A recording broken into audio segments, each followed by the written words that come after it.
ओम श्री गणेशाय नमः। जय श्री कृष्ण मित्रों।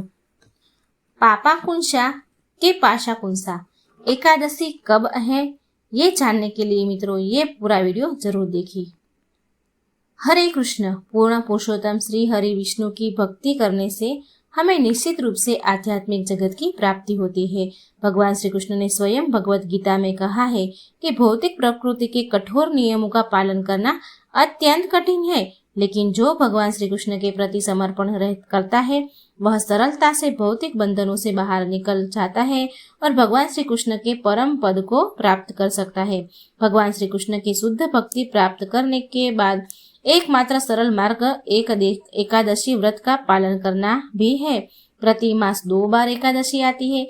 एक एकादशी कृष्ण पक्ष में और दूसरी शुक्ल पक्ष में आती है। प्रत्येक एकादशी का अपना अपना महत्व है और एकादशी का महत्व दर्शाते हुए श्री हरि भक्ति विलास में कहा गया है कि बाल्यावस्था, युवावस्था, वृद्धावस्था किसी भी अवस्था में यदि एकादशी व्रत किया जाए तो व्यक्ति को कभी भी दुर्गति प्राप्त नहीं होती। इसीलिए एकादशी का व्रत का पालन हमें अवश्य करना चाहिए, क्योंकि एकादशी के पालन करने से मनुष्य के सभी पाप नष्ट हो जाते हैं और व्यक्ति एकादशी के पुण्य फल से आध्यात्मिक जीवन में अग्रसर होता है। भगवान श्री कृष्ण की शुद्ध भक्ति प्राप्त होती है और ऐसे ही परम पावन शुभ फल देने वाली एकादशी अश्विन मास के शुक्ल पक्ष में आने वाली है। एकादशी जिसके पालन मात्र से संसार रूपी भवसागर से मुक्ति प्राप्त हो सकती है और इस एकादशी का नाम है पापा कुंसा या पाशा कुंसा एकादशी। यह एकादशी इस बार आ रही है सोमवार 14 अक्टूबर 2024 के दिन। अब आइए इस बार भी इस एकादशी को लेकर सबके मन में संदेह उठ रहा है कि एकादशी का पालन 13 तारीख को किया जाए या फिर 14 तारीख को किया जाए। इस बार की एकादशी का प्रारंभ हो रहा है 13 अक्टूबर सुबह 9:08 पर और इस एकादशी का पूर्णाहुति होती है 14 अक्टूबर को प्रातः 6:41 पर।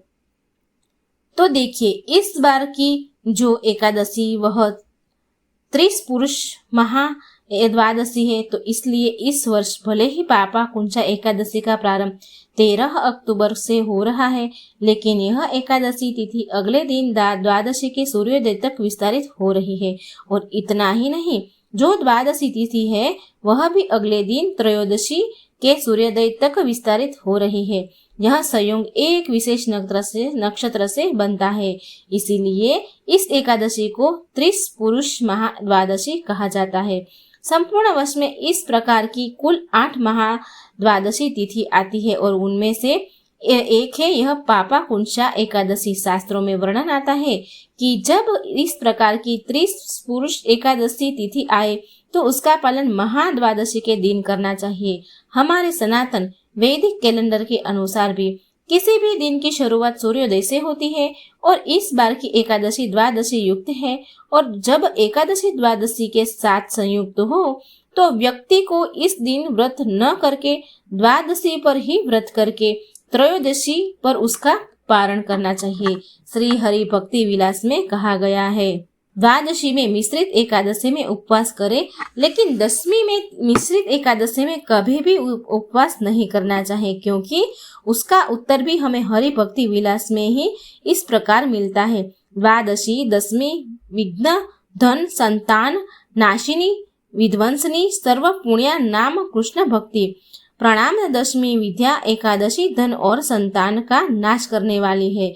यह समस्त पुण्यों को विध्वंस कर देती है, इसलिए श्री कृष्ण भक्ति का मोह नाश करती है।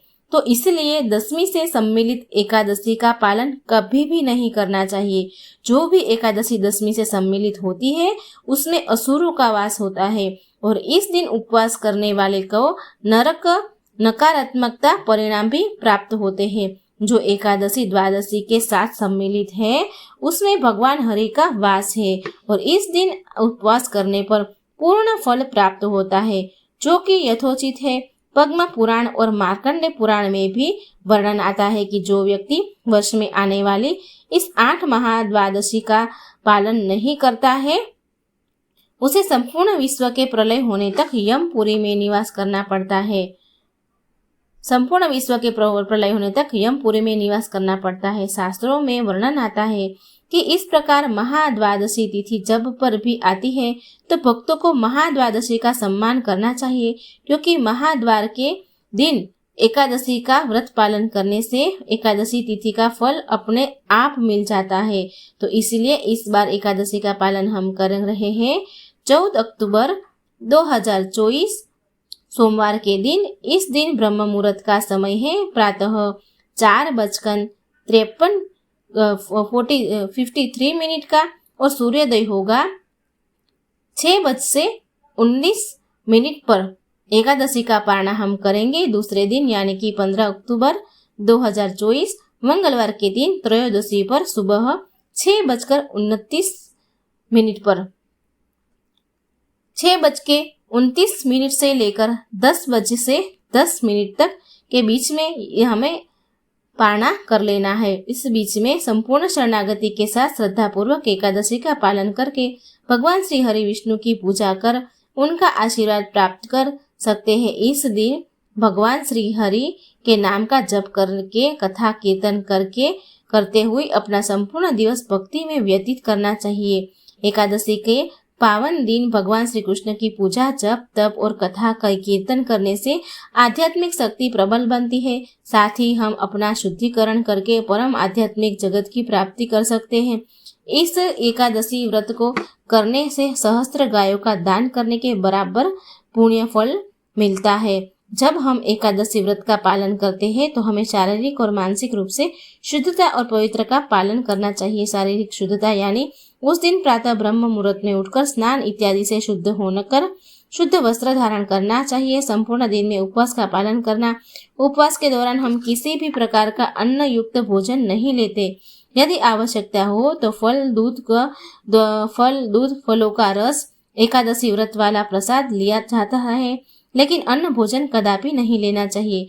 मानसिक शुद्धता का अर्थ है प्रातः काल में भगवान की मंगला आरती करना अथवा उनका दर्शन करना और फिर तुलसी देवी की पूजा करना, उनके समक्ष बैठकर हरे कृष्ण महामंत्र का जाप करना, यानी कि हरे कृष्ण कृष्ण कृष्ण हरे हरे, हरे राम राम राम हरे हरे।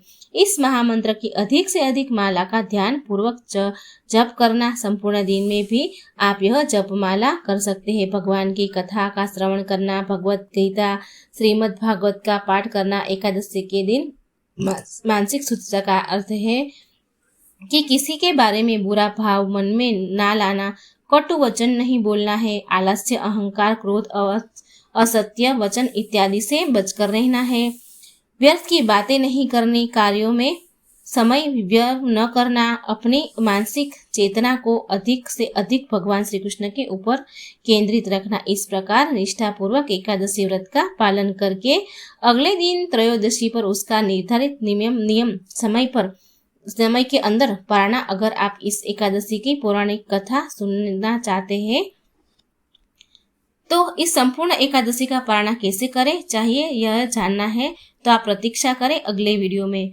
हम अगले वीडियो में कथा आशा कुंसा एकादशी की कथा लेके आएंगे।